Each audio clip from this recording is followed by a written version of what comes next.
Hello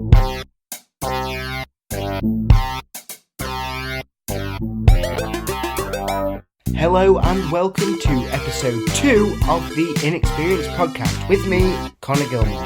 This is a podcast where we will be talking all about starting uni as well as our hopes and dreams for the future. So without further ado, let's welcome our second guest, Callum Cathrine. Callum Cathrine, hello and welcome to the Inexperienced Podcast. Good afternoon. How are you today? Not as tired as yesterday. Not as tired as yesterday. You don't really know what's going to happen. No, I know. I mean, you know a little bit more what's going to happen because this is actually our second time recording this episode because we had a few technical difficulties. Hopefully it records again today properly. Fingers crossed. Fingers crossed. If you are hearing this, it has worked, thank God. We've currently got 2 separate recordings going just in case.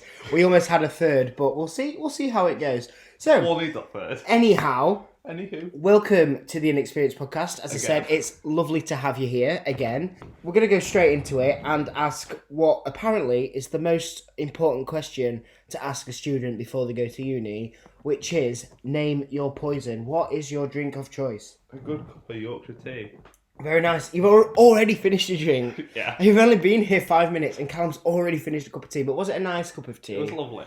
Lovely. It wasn't Yorkshire though. I like to hear. It wasn't Yorkshire tea, but at least it was good. Like, I think that's what one of my first proper professional jobs within the television industry might end up being, is making tea, because there's a job called a runner, and what they do is they make the tea and do jobs like that. And they're called they're also known as gophers because they're told go for this, go for that. And yeah, that's probably what I'll end up doing on like £3 an hour. £3 an hour. Apprenticeship wage. Yeah, apprenticeship wage on some TV production. But that's usually what happens to get into stuff like that. Anyway, today's not about me. Today is about you and hopefully making you feel a little bit less inexperienced about going to university.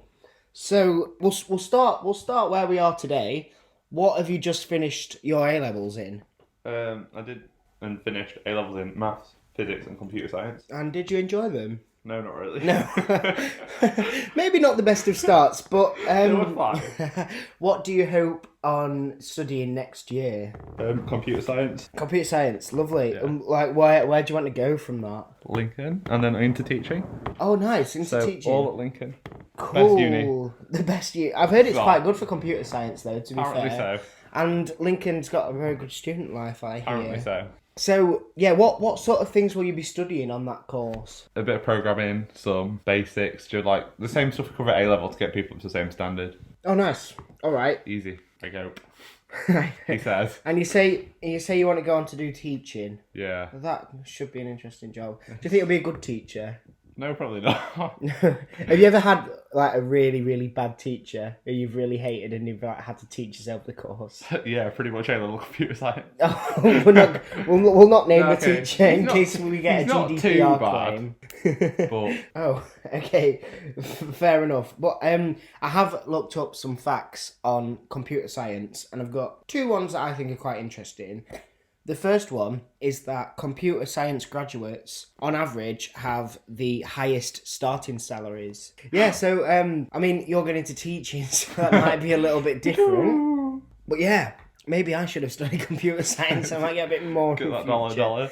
And also, the famous Jimmy Fallon studied computer science, which I thought was quite an interesting fact because his job now has nothing to do with computer science, so you never know. You might end up not being a teacher. And you could end up on TV or doing something completely strange instead. Well, let's talk about Lincoln. What can you tell me about it? What do you know about it? I know that it's old, but the university's quite new. Anything else? No, not really. No, well, luckily... You teach me. Luckily for you, I have been doing some research about Lincoln. I can tell you that Lincoln has one of the steepest streets in England, probably in Europe. Have you ever been up here?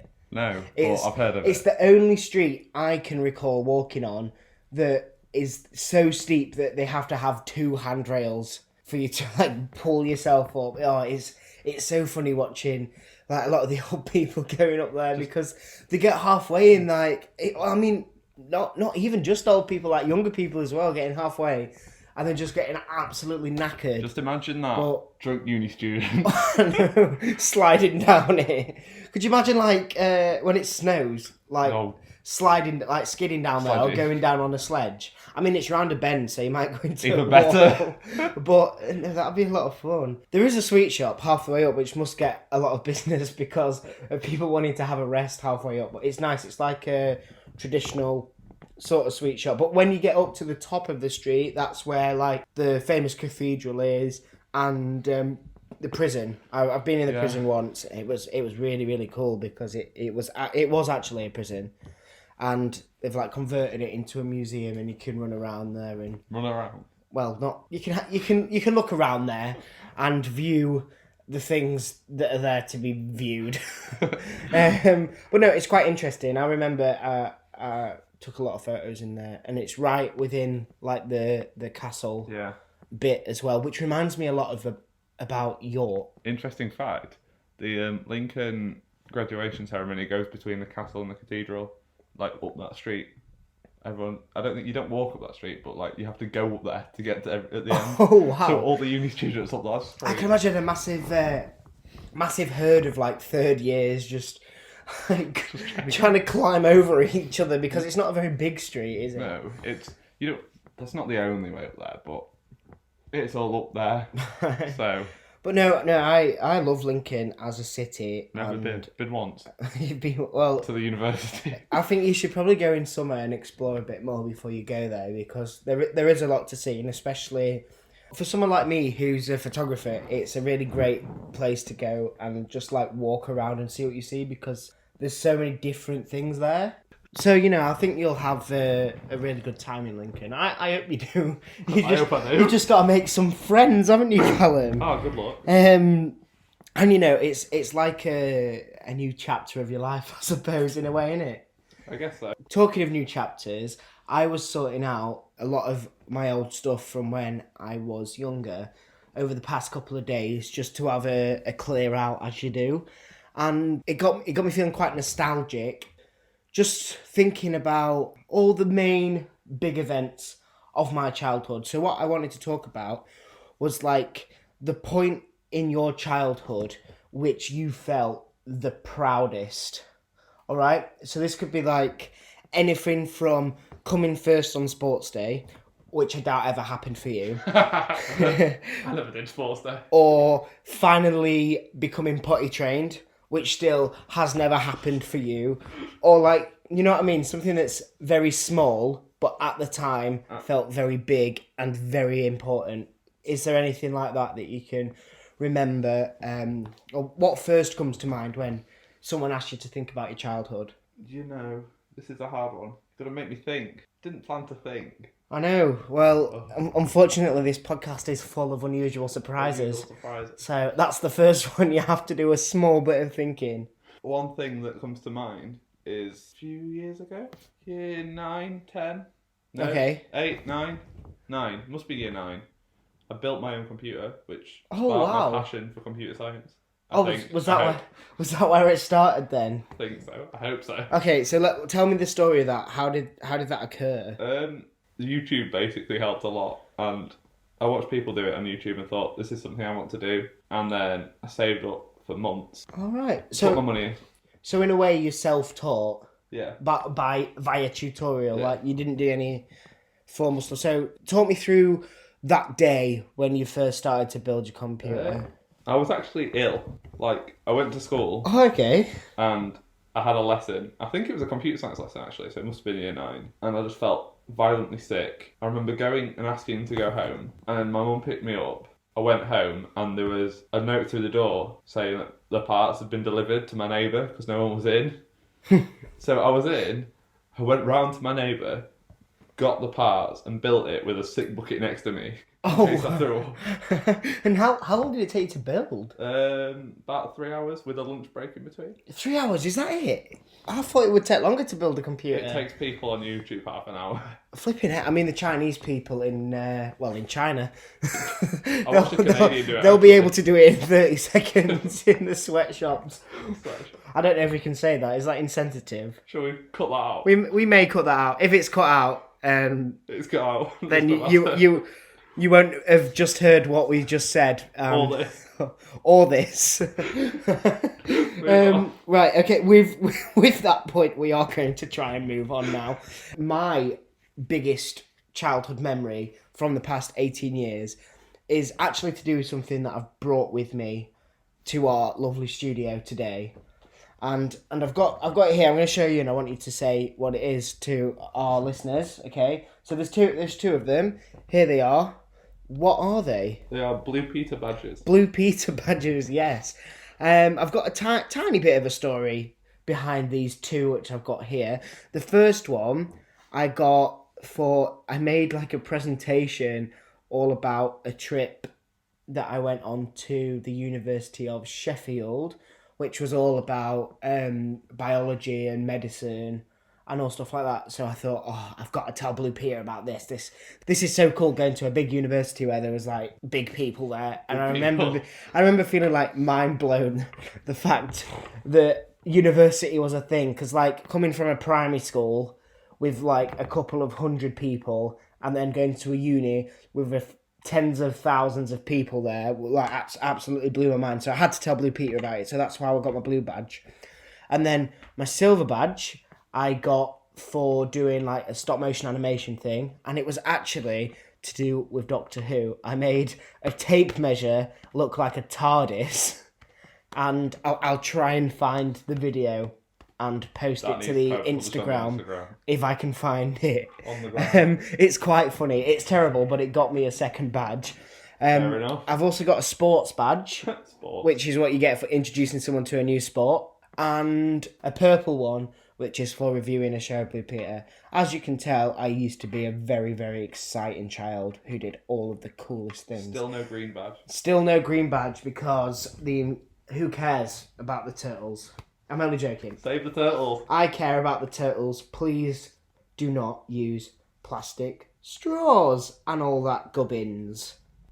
So, Callum, we spoke about your current subjects. We spoke about what uni you're going to and the city. And we also spoke a little bit about childhood. But now we're going to talk about... Well, I'll tell you what. I'll play a song and you can try and guess what we're talking about, okay?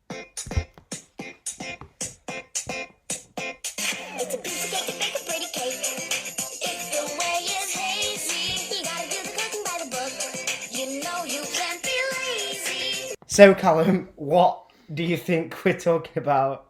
I don't know. Maybe cooking? Cooking by the book. Cooking by the book. To be exact. So, we're going to play a little game.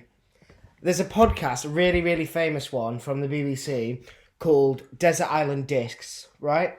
And on it, loads of celebrities have been on it, and they pick like 5 or 6 of their favourite songs that they take to listen to on a desert island if they were only allowed to choose 6 songs to ever listen to ever again. And it's a really, really interesting show. If you haven't listened to it, I'd really suggest it to do so, because there's hundreds of episodes of it by now. But we're going to adapt that, and we're not going to play Desert Island Discs. We're going to play Desert Island Dishes. All right? So I asked you a little earlier on to think about what your ideal 3-course meal would be to have on a desert island, and this would be cooked by a magical chef. Okay, so he can cook anything you want, and it can be in the style of any person you want. So if it's like your grandma's spaghetti, that could be like, he would be able to cook in the exact same way as your grandma, for example. But first, before we get into your chosen 3 courses, I do have to ask you a very important question, okay? The question is, poppadoms or bread, Callum? Poppadoms or bread? Bread. Bread. Oh, you sound very, Bread, without Very a clear. doubt. Without a doubt. Why? Because bread is so much more versatile than poppadoms. Okay, so give me a few examples then. Convince me. Toast, wraps are still bread. Oh, yeah, but you wouldn't have that like as a pre-meal No, but thing. Neither would same toast. for your sandwiches. Yes, but this is one meal, Callum. You can only have one meal a day. Well, fine. I think on holiday, they give you that well, basket. Your I bread know basket. you usually get a nice bread basket, but what I find is that bread fills you up. So Well, you're on a desert island. You get one meal a day. well, I know, but you are having a 3-course meal, and this is just to like get you started. So I would like a poppadom with some mango chutney, and it just settles you in for the journey. I do have an issue with that though. Why? You bite into a poppadom, it crumbles. Oh, it does. You only get half your It goes poppadom. everywhere. I don't know then. Bread. I don't know. Maybe we'll have to ask the listeners. We'll put a poll out. But okay, so we've established you want bread. Okay, that's fine. Bread. A nice basket of different types of bread. But now you've finished your bread, what would you like for your starter? Onion rings. Onion rings. Interesting. How many onion rings? How many can I get? A big bucket of onion rings. Damn right. Okay, And barbecue sauce. And sweet chili toast. Oh, any other condiments? No. No? You see what's cool about onion rings? If you bite them and then take the onion out, you can use the batter as a straw for your sauce. It's the most disgusting thing. But It's also fun. Also, it means you don't have to use a plastic straw. So you're saving the turtles, which is especially important when you're on a desert island. The turtles can eat them. I don't think you should be feeding onions to turtles. I don't know if that's their dish of choice. But anyway, okay, so we've got bread, onion rings. What's your main? Spaghetti bolognese. Spaghetti. That's what I suggested. Okay, You stole my suggestion. who would make the spaghetti bolognese? The magical chef, obviously. Well, yeah, but is it in a particular person's style? Yeah, probably my parents. They make a mean spag bowl between them. Okay, and this is very important now, because if I don't agree on this, I'm going to fall out with you big time, right? Mushrooms. No. Oh, I don't even have to finish the question. No. Correct answer. I was going to say mushrooms or no mushrooms. The only answer is no mushrooms. No. Mushrooms. And why no mushrooms? I'll tell you why no mushrooms. Because mushrooms are the devil's fungus, right? They are disgusting. And if you eat mushrooms, you're disgusting. I don't like you, all right? If you do like mushrooms, please don't tell me, because I'll fall out with you, all right? You'll lose visitors. Listeners. I'll lose listeners. Please listen, even if you do like mushrooms, I really care. Also, tomatoes, normal tomatoes, not in like ketchup or in puree. They're alright. No, because you've got tomato-based sauce, haven't you? If you get a salad and you get a cherry tomato in it, they're disgusting. Devil's fruit, tomatoes, devil's fungus, mushrooms. The only two things I can say, outright, I hate. What's the devil's veg? The devil's veg? Oh, I don't know. Something weird. I've always thought broccoli were weird. I like broccoli. I like broccoli. It's the principle. It's like a little green tree. I don't understand it. Talking of veg, would you have any veg on the side? No. No, you just have everything. Just have spag bowl. Would you have like peppers mixed in to spag? Because sometimes that's nice, and then you'll get like really finely cut, and then you'll get like some of your 5 a day anyway. I like sweet corn in my spag bowl. Oh, that's controversial. You should try it. I like it. Maybe I'll have to. That does sound quite controversial though. I don't know if it I definitely like that. is. I'm sure a lot of people would disagree with that. I learned it off a friend, and I thought, that's no. But then I tried it, and it was very nice because it gives another texture. Okay. And I suppose a bit of sweetness in there. It can bulk it out a bit as well, especially if you're at uni. And we're on a desert island now, but if you were at uni, you get a bit more then, wouldn't you? You get more fibre in your diet as well. Oh, yeah. Because you don't digest sweet corn, do you? No. Because you've got no cellulase. No. I think that's what it's called. I don't know. I don't take biology. It's the enzyme that breaks down. Computer science. It's the enzyme that breaks down cellulase. Very nice. Anyway, let's move on to dessert. What is your ideal dessert to have on this desert island? Brownies and custard. Brownies and custard. Definitely. That sounds like a good choice. I'd probably go for that, actually. Or cookie dough, but brownies. Yeah, brownies over cookie dough any day, I think. But it's got to be like the right consistency of custard. Be Spoons brownies and Spoons custard. I know I haven't had Spoons custard, but Spoons brownies definitely. You want your custard to be like quite thick, I think. But not like clumpy thick and not really. No, runny. not like clumpy, but you want it. Just a thick, you don't want it to like be so runny like that a runny syrup. Yeah, but you don't want it to be like milk. That's what I'm going for. Because that would not be preferable. But if I was having a brownie, it would have to be baked by a grandma. I'm not fussy about which grandma, but it would have to be cooked by a grandma. Because if it's like school ones, nah, they can get lost. Shop bought ones, nah, they can get lost. I know a guy who makes a good brownie. But granny ones are supreme. Who's this guy? Shows that teacher I was on about earlier. Oh, you've got a teacher who makes brownies? Yeah. What type of brownies? No, I probably shouldn't ask that, should I? Well, no, right, we'll skip. I'm sure we'd get fired. We'll skip over that question, just in case. In review, bread, onion rings, spag bol, brownies and custard. Anything to drink? Something fizzy. Something fizzy. Like what Not fizzy? too picky. If you had to pick one drink right now, what would you choose? Just a simple Coke or Pepsi. Either. Coke or Pepsi? Don't mind. That's a bit boring. It is though. Would you not want something expensive like champagne or something? No. You can have anything you want, and you're going. You're on a desert island. You don't want to get dehydrated. Okay, yeah, you're not wrong. Brains. You can drink Pepsi any time of the day. You can drink Pepsi any time of the day, but if you drink it late, you'll stay awake because of caffeine. Be right. You're on a desert island anyway. So we've spoken about your ideal 3-course meal. However, unfortunately, it's not going to be that easy at uni. I think we both know that. So I think what we should do is try to come up with some top tips on cooking for uni. All right, so I've got a few that I've previously thought of, but I also want to see if we can make up some new ones to try and give Connor and Callum's advice on cooking tips. Is that a bad idea? For uni. Yeah, it's probably a bad idea. However, I would like to ask you... How do you like your eggs in the morning? I don't. You don't like eggs? Not in the morning. Why? That's what they're invented for. They're invented for the morning. What came first, the chicken or the egg? I don't think we should get into this conversation because I'd rather chicken in the morning. We're either going to get very, very deeply into thought to the point where we just bore all the listeners, or we'll end up in a big argument. So, my first tip is buy eggs. Lots of them. Not lots and lots, but have a few eggs because I find that eggs are so versatile. And cheap. Right? Cheap. Hey, chicken joke. I think that we'll not do any more of them because they'll get so annoying.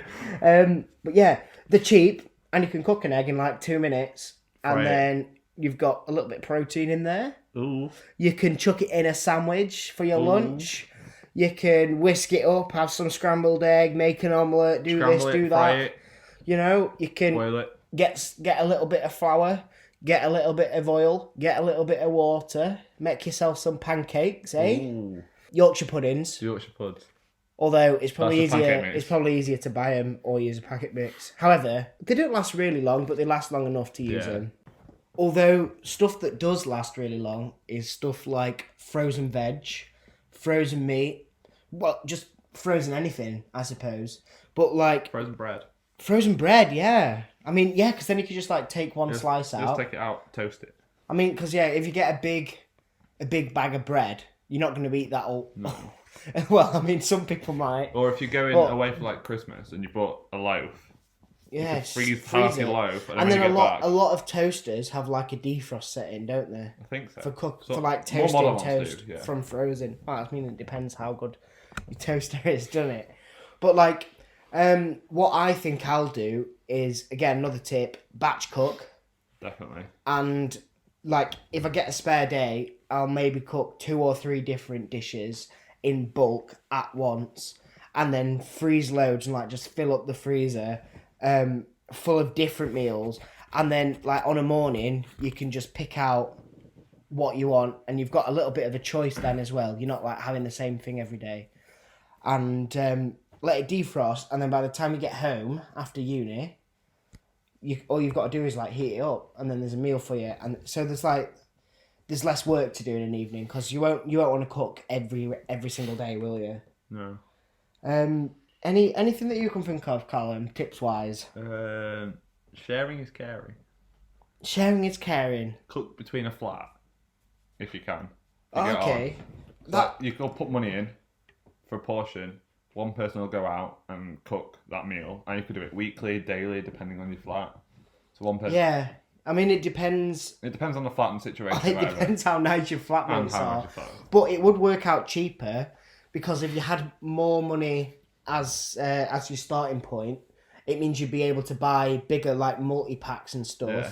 And generally speaking, buying in multi-packs rather than buying for one works out a lot cheaper per item. So you get more for your money as a flat. It's like you could get bigger bags of, let's say, a kilogram bag of pasta and make a pasta for everyone.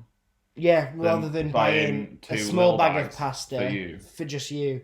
Then you get, like, more per kilo, wouldn't you? Yeah. What I would buy in the group is frozen meat, because looking in the shop, meat is probably your highest expense food-wise, but frozen meat is usually slightly cheaper because it's not as fresh. Yeah. I mean, it's fresh frozen, but it means it can keep for a bit longer as well. So you don't have to use it. And if you buy a big bag of, say, like 20 chicken breasts, you've got loads, and you can just take out what you need in the morning and then cook it in the evening, for example. However, chicken breasts are still expensive even if they're frozen. So the advice that one of the teachers at school gave to both of us, wasn't it, is buy chicken thighs, because the meat on the thigh is tastier, apparently. And it's like, it's basically the same, apart from there's a bone in there.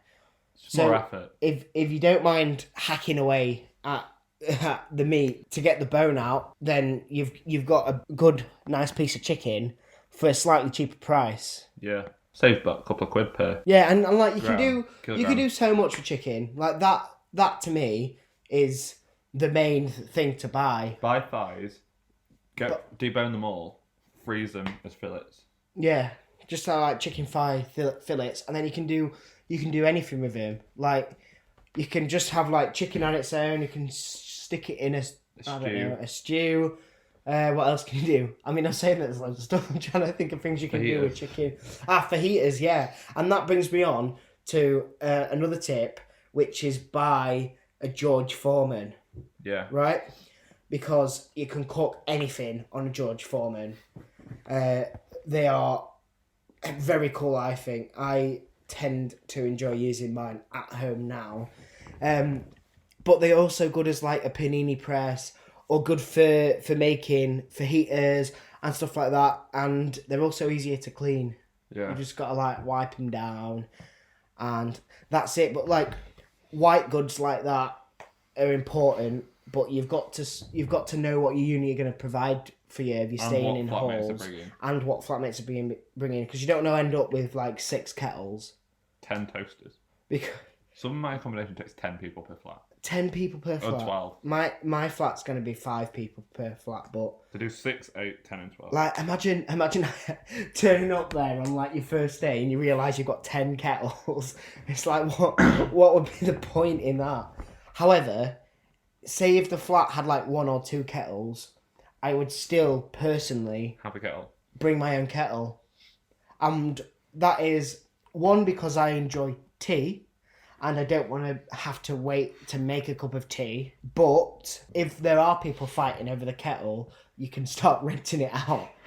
And you can charge a fee per use. Black market. And start up a black market for kettle use. And you can probably make a few quid on that, which will come in handy at you. Get yourself set up in the hallway. Brewers look. Morning Brewers people go downstairs. What other white goods would be handy? I mean, you get like a freezer and a fridge. You'll get a toaster probably. And a toaster. And a microwave. But that's one thing that I'm definitely bringing is a slow cooker, because you can do anything in a slow cooker. And like, it's so easy, like you can get up in the morning and just like lob whatever you want in. I'll leave it. And leave it. I mean, Peter Kay does a sketch about slow cookers saying how terrible they are, because you have to get up early and like start browning off sausages. And he's like, I don't want to be browning off sausages. If you're browning off sausages in the morning, you might as well just cook them. However, like, you just lob them in a pan for a few seconds, lob them in slow cooker, and then just like get on with your day. And you come back and you've got a meal cooked for you. And if you don't think about the work that you've put in the morning, it's like coming home to a cooked meal, so it's a bit like being at home in my mind.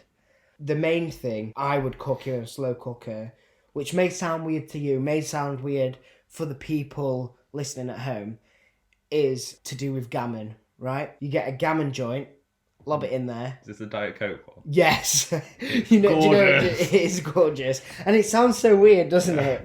Have you ever tried it with orange as well? Oh no, I've not tried it with orange. Slice orange, put it in, Diet Coke, and more flavour. Oh, nice. What we're talking about is cooking gammon in like the really, really, really cheap Diet Coke you can get from the shop. You get like 2 litres for 40 pence. It's an absolute bargain. And you leave it on low for about 6 hours, and you get a perfectly cooked piece of gammon. And then all you've got to do is then like cook some veg, which would take like 2 minutes if you use frozen veg. Yeah. Boil it 5 minutes. And then like maybe you could get some like instant mashed potato, or you know, like some form of potato, or like something like that. Instant mash. Mash.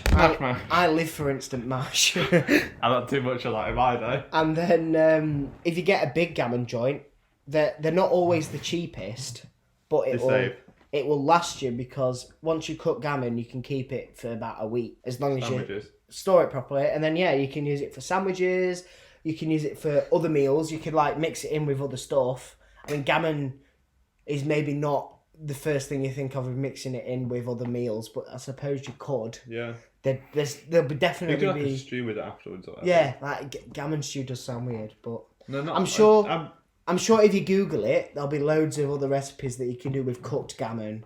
So yeah, like that's what I do. I definitely get a slow cooker to be able to just like do easy cooking. Another thing that I think will make cooking a lot easier is always storing your key ingredients. So we've already spoken about like frozen veg, a little bit of frozen meat. Is there anything else you think you can use for anything? Pasta, rice.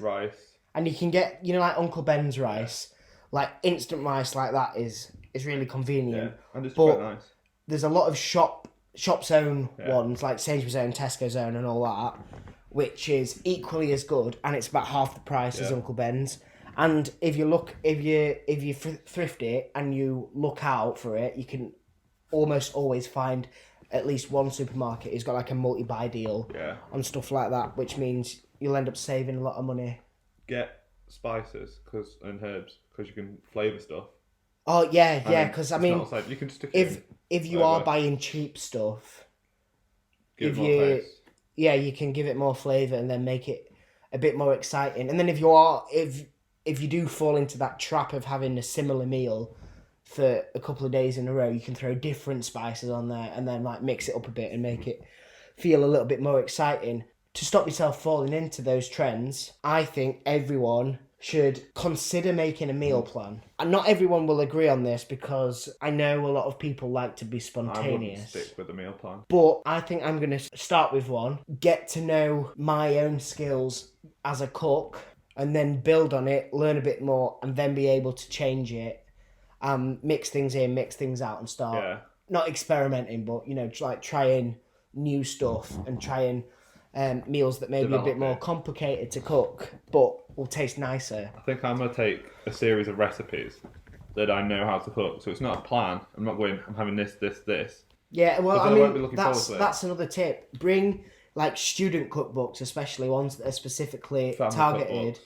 And then, as well, get like family recipes, because they'll They'll give you a little bit of home nostalgia, and they're just nice, aren't they? Because they just taste good. Yeah. However, if you aren't going to stick to a meal plan, I still think everyone should make lists and plan what they're going to buy. Don't just turn up to a supermarket and start piling stuff into a trolley. Try online shopping. Oh, that's a good idea. Because you can't go, oh, I fancy that when you're putting it in. All the deals are in one place. You can filter out by price, by amount. Yeah. That's the tip I picked up yesterday. That is quite a good idea, actually. But, I find, personally, I prefer going into the shop and being able to browse a little bit more, because then sometimes you see better deals in there, and you'll be able to chop and change what you buy from week to week. But it's always good to go with a list and then a budget to make sure you don't overspend, and also you don't overbuy, so there's less waste and stuff. And because you have to think about it. If you are wasting food, you're basically throwing your money away because you didn't really have to buy that thing, right? Or cook it. Yeah. I think that is all of the tips I can come up with. Any more from you? I don't think so. No? Well, should we do a little bit of a review of what we've got? Eggs are cheap. Yeah, eggs are cheap and they're a quick fix. Get long life stuff like frozen meat, pasta, long life sauces. Yeah, so get the basics, right? A Foreman, if it's a Foreman or other brand. slow cooker, that's what it's called. I forgot what it was called. Get stuff that makes it easier to cook. Buy in bulk. Definitely. Yeah. That's what I live by. Batch cook, meal plans. And then make a list. Yeah. I think that's the most important thing. Is plan what you buy so you don't overspend. Yeah, and I mean, if you budget, it means you don't have to always go for the lower quality stuff. Yeah. You can buy some lower quality stuff, and then if you do it properly, you can still have a little bit of money left over at the end to get your home comforts and stuff like that. If you know you only like a certain brand of an item, like let's say you only like Heinz beans, you can get so many different beans, but let's say you don't like Tesco's own. Yeah. You can budget to buy the beans you like. Yeah, so you can budget to get what you like. I think that rounds off our tips quite nicely. Thank you for joining me today, Callum. No problem. I hope at the end of this you feel slightly less inexperienced. Slightly more experienced. Slightly more, yeah, I know it's a double negative, but I am trying to plug the show here. Yeah. If you do at home have any tips on buying food, please let us know. We'd love to hear them, I'm sure. And finally, Callum, I've got a little thing to say thank you to you for joining us today. Ooh. I spoke towards the beginning of the show about going through my old stuff that I had as a younger child. And I found something that I thought I'd give you as a sort of prize, as a sort of thank you gift for joining us today on the Inexperienced Podcast. So I don't know where these came from. I'm assuming they were my sisters back in the day. Believe, yes. However, I'm going to give you these, and I want you to tell the people at home what they are. Why? These are a pack of One Direction temporary tattoos. One Direction tattoos. I just found them these are definitely your fake. In a pile of old bits of paper and old photographs and stuff like that. So what do they say on them? Well, it says, "Gotta be you. You don't know you're beautiful. I love One Direction. I love 1D." So yeah, they're One Direction tattoos for you, and no, they're for you. Hopefully, you'll take them to uni and stick them on people whilst they're asleep. That's the aim there. I'll try to get them on you while you're asleep. So thank you very much for joining me today on the Inexperienced Podcast. If you would like to hear more, please subscribe to the channel. Like and subscribe. And all of that rubbish. Please let me know what you thought of the episode. I am indeed very inexperienced at making podcasts, so I would love all the feedback I could get, good and bad. And we shall see you in the next one. Thank you, goodbye. The Inexperienced Podcast was first recorded in June and July of 2019. Find out more information by searching for The Inexperienced Podcast on Instagram. The special guest for episode 2 was Callum Cathrine, and it was a Connor Gilmore production.